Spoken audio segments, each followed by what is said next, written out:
Okay, here we go.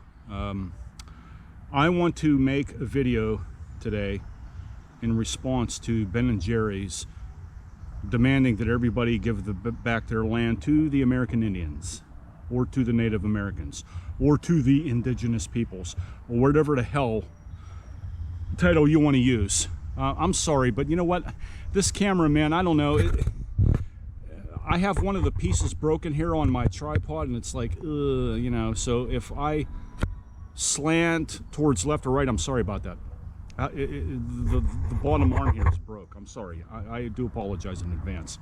Okay, so let me get to this real quick, and let me try and attempt to explain this in under 5 minutes, why it is such a ridiculous and retarded idea to try to give back land to Native Americans. Okay, so why do liberals get me so mad about everything? Because this is another classic example of Americans not studying their history. I'm sorry, we have guests here that are walking through this path where I'm at here in Beaver, Pennsylvania. That's okay. I chose this location because this is very pertinent to the video. Okay, I want you to focus over here. You see that? Okay, you see that over there? Can you see that in the video? I film in high definition. That's an overpass for a train. That's the P&LE Bridge, one of the most famous in Beaver County. We are in the heart of Delaware Indian Territory. If anybody has gone on my Indian website, I know it's up right now because I have a contract dispute with the web hoster. Hopefully it should be resolved within the next couple of weeks. If you've read the treaties on that website, every single treaty with Native Americans have been violated by white settlers. Every single treaty. That's not a secret. When it comes to land, that's an entirely different scenario. Now, I'm going to tell you very briefly how land exchange worked here in the Ohio Valley, not the rest of the entire United States. But for the record, the entire fucking United States, okay, is on Indian land, all right? It is. The whole goddamn country's on Indian land. So where do you start? Anyways, here in the Ohio Valley, with Indian tribes, mostly Delaware, Seneca, and Mingo Indians, the tracts of land were different. They didn't sign land grants like they do, you know, here in white society. In fact, the land grants that were presented to these Indians here in this region, you know, even if they made their mark or they signed, it was very peculiar to them. That was a white thing. It wasn't a native thing. So here in the Ohio Valley, even before the arrival of white society, Iroquois owned all of this. Algonquins and other tribes came into here with the tribe's permission of the Iroquois. Now that's complicated, you see, because Iroquois make up many tribes, and so do Algonquins make up many tribes. But basically it was a battle of who was better. And in the Iroquois case, they were superior because they had more Indian tribes, more Indian languages, more Indian influence, more Indian culture. And so the Algonquins were pushed around like little puppets, like, or more accurately, a pinball in a pinball machine. So if you're going to demonstrate the idea that you should give back land, well, it didn't quite work that way here in the Ohio Valley because nobody owned, per se, tracts of land. Indians were always on the move. When one bundle, as you see here in all these woods, okay, when this was overly hunted, Indians would move. So you couldn't use this land anymore until it got repopulated with game. So Indians were always on the move. That's why when you're walking around in the woods, in eastern woodlands, there's very little evidence of their passing because they built log houses, not teepees.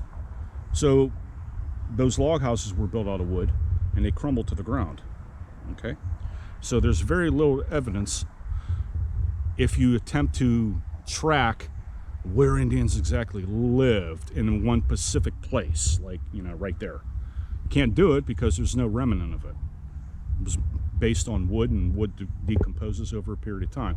So Indians here, what you see here, Indians living here 300 years ago, there's no evidence that they lived here. There is, if you know what to look for, and I know what to look for. But, you know, it just astonishes me. I just wonder how many teachers here in Beaver County know how many Indian tribes are in this country, in this county.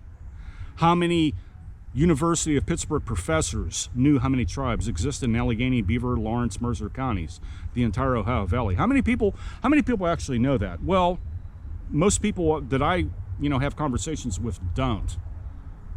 So that presents a problem too, but that's not related to this. Here's how it works. So if you're going to decide, and you've already decided, oh, you know what, we should give back all our lands, man, because you know what, the Indians were here first. Well, that's right. So let's take the town of Beaver, for example. This was sacred, I'm going to use the term Meccan soil for Delaware Indians. The whole Delaware tribe resided right here in the town of Beaver. Every house, every home, every piece of grass, every lawn, every park is Delaware land.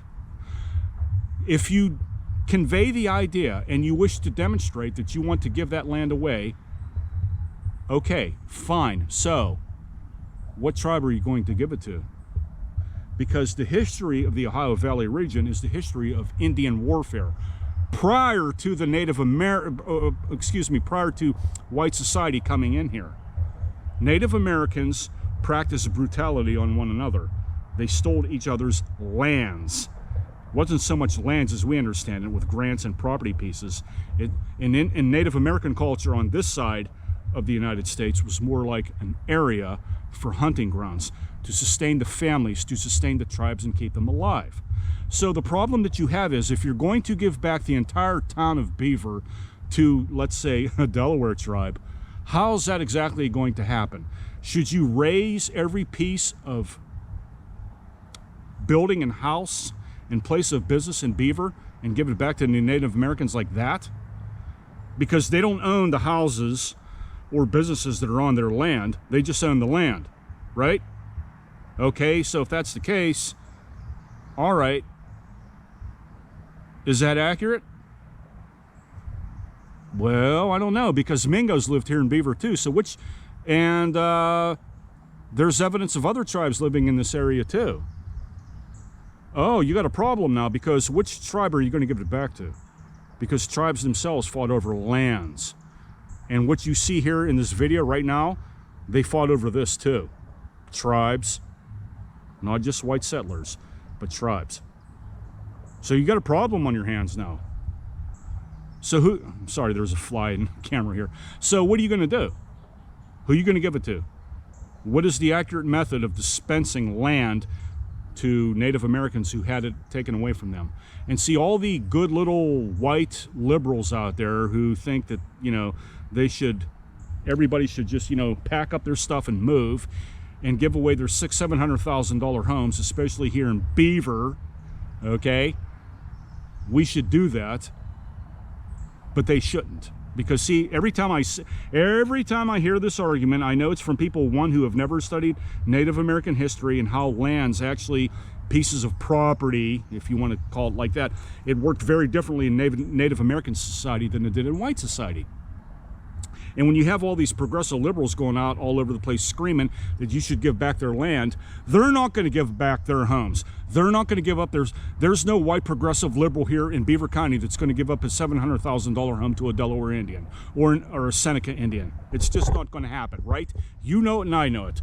So see, you have a problem on your hands. So if Ben&Jerry's conveys the idea to the rest of American society that the U.S. government should give back their lands, it's a little bit more complicated than that. And I've just give you one demonstration. I'm sorry, I'm over 5 minutes, but anyways, I've given you one, okay? That's one scenario. Prove me wrong and show me why my argument doesn't make sense. And you give up your $700,000 home first to a tribe that you have to decide and investigate that sat on your land. And only then can you convey that land properly, right? Because you don't have no evidence of the proper Indian tribe that lived on your land. See you in a minute.